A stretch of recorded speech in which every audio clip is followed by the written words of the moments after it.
রান্না বান্না বসিয়ে দিয়েছি, 7:30 বাজে। রান্না বান্না করতে হবে। তো চলুন আজকে কি রান্না করছি একটু আপনাদের সাথে শেয়ার। এই দেখুন, কে কে ভালোবাসেন শুটকি মাছ খেতে। শুটকি মাছ আলু দিয়ে হবে, তারপর হবে পটল তরকারি, আলু দিয়ে পটল আলুর তরকারি আর টমেটো ডাল। তার সাথে হবে পাকা আমের চাটনি। মানে আমটা না পাকাই বলে কিনে এনেছিল দাদা, কিন্তু আমটা অতটা ভালো না, মানে পাকা ভালো লাগেনি, তাই ভাবলাম চাটনি করে খেয়ে নিই। আর এখানে আলু ভাজা বসিয়ে দিয়েছি।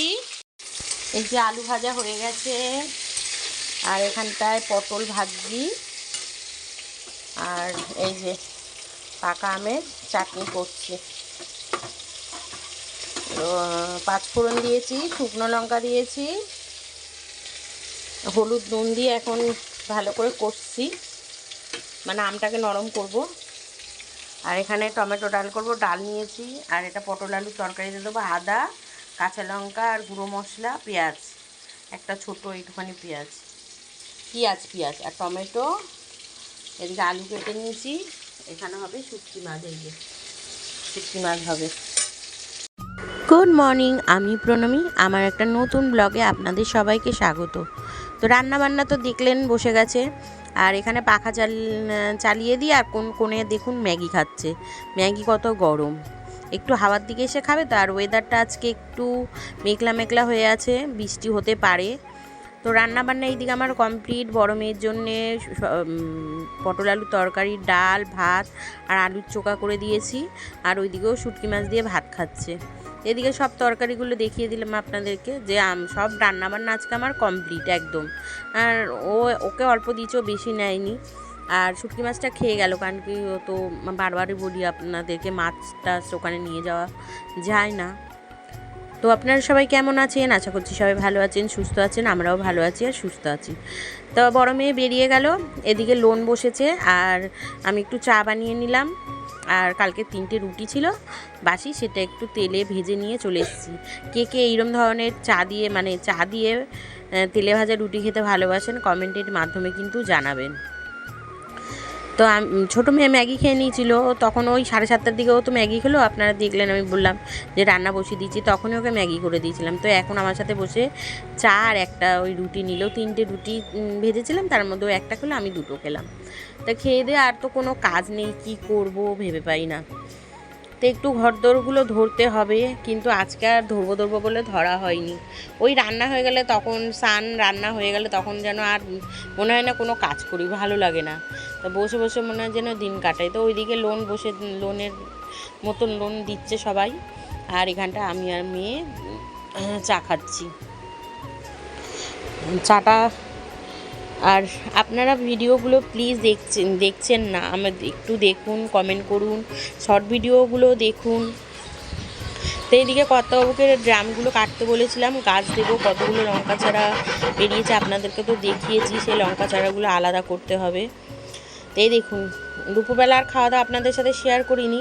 আর এই যে আজকে দুপুরবেলা খাইনি, দেখুন পনিরের পকোড়া বানিয়েছে, স্ন্যাক্স টাইপের করেছে, আর ওটা আবার সাজিয়ে করে খাচ্ছে। ভাতটা একদম খেতে চায় না। আমি যে কি করব না, কি জ্বালায় পড়েছি। আর আমি শুয়ে শুয়ে ক্যামেরাটা করছি, তো ক্যামেরাটা মানে ওলট পালট হয়ে গেছে। তো এটা গুড ইভিনিং সবাইকে। এখন সন্ধেবেলা। তো খাওয়া মানে সকালবেলা টিফিন খেয়ে প্রায় 10:30টার দিকে, 11:15টার দিকে মাছওয়ালা এসেছিলো। তখন আমুদি মাছ আর চিংড়ি নিয়েছিলাম, তখন আর ছাড়াইনি, এত গরম আর ভাল লাগছিল না। তো এখন সন্ধেবেলা ডিপ ফ্রিজ থেকে বের করেছি, এগুলো কাটবো কুটবো। এদিকে ছোটো মেয়ে পড়তে যাবে, দেখুন কি করে কি অ্যাক্টিং করছে। আমি ক্যামেরা করছি বলে দেখে ওই জন্য ওরম করছে ও। এইদিকে আমি আবার ঘিও তুলতে বসিয়ে দিয়েছি, ঘি ওঠাবো। তা সেটা পুরোটা আপনাদের সাথে শেয়ার করা হয়নি, আরও একদিন শেয়ার করব। পরে আমি দেখিয়ে দেবো যে কতটা ঘি উঠেছে। অনেকটাই ঘি উঠেছিল। ছোট্ট একটা জ্যামের শিশি ছিল, সেই জ্যামের মানে অল্প একটু বাকি হতে। বিয়ের খরচাটা তো উঠে যেত, কিন্তু আমার এই টার্গেটটা পুরো তোমার বিয়ে দিয়ে তুমি সুখে নাই কেন? আমার সুখের মাথাটা খাচ্ছে, তোমরা সবাই মিলে যে এটাই বুঝলাম। টার্গেটটা আমি ফুলফিল করতে পারলাম না গাইস। বাচ্চাদের দিকে চিন্তা করে এত বায়না করছে, দিয়েই আজকে আমার এই দুর্দশা। এই যে এখনো অনেক ভরতো, অনেক, এক পায়ে খাড়া হয়ে গেছে।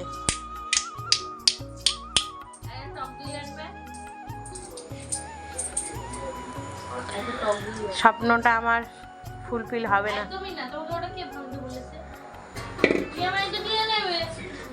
অত মাথার টেনশন আমি একদম করি না। ফ্রিজের টাকা বাকি, এর টাকা বাকি। সত্যি কথা বলতে আমি ভান্ডারটা এখন ভাঙার একদম রাজি ছিলাম না, কিন্তু কিছু কিছু ক্ষেত্রে হয়তো ভগবান এটাই চায়, যেটা বলে না, যেটা আপনার কপালে লেখা আছে সেটাই হবে। আপনি নিজে চাইলে কিছু হবে না, ভগবান যেটা চাইবে সেটাই হবে, যেটা আপনার জন্য ঠিক সেটা ঠিক। তো দেখি কত জমেছে। এটা আরও ভরতো, অনেকটাই ভরতো, মিনিমাম তো 1-2 লাখ টাকা জমতোই। তো আর কি, ভেঙেই ফেললাম। দেখি ক টাকা জমেছে, সেগুলো আপনাদেরকে সবার লাস্টে বলছি। এখন গুনে নিই। তো কি কিনবো না কিনবো সেটা আপনাদের সাথে পরে শেয়ার করব। তো সেটা পরের ব্লগে দেখতে পাবেন যে কি নিচ্ছি না নিচ্ছি। তো এইখানটায় সবই 100 টাকার নোট, 500 টাকা, 20 টাকা। 500 টাকা খুব কমই, 500 টাকা মনে হয় 4টে না 5টা ছিল। বেশিরভাগ এখানে 100 টাকার নোট আর 200 টাকার নোটই পাবেন। 200 টাকার থেকেও মানে 100 টাকার নোট আমি বেশি এর মধ্যে আছে, দেখুন দেখাচ্ছি।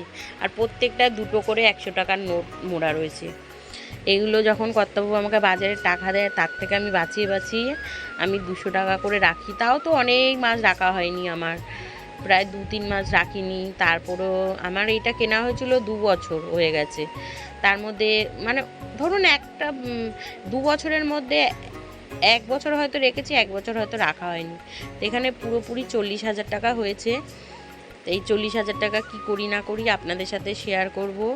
যদি ভালো লাগে এই ভিডিওটা তাহলে লাইক করবেন, শেয়ার করবেন, চ্যানেলটাকে সাবস্ক্রাইব করবেন। আজকের মতন টাটা, গুড নাইট, সবাই ভালো থাকবেন।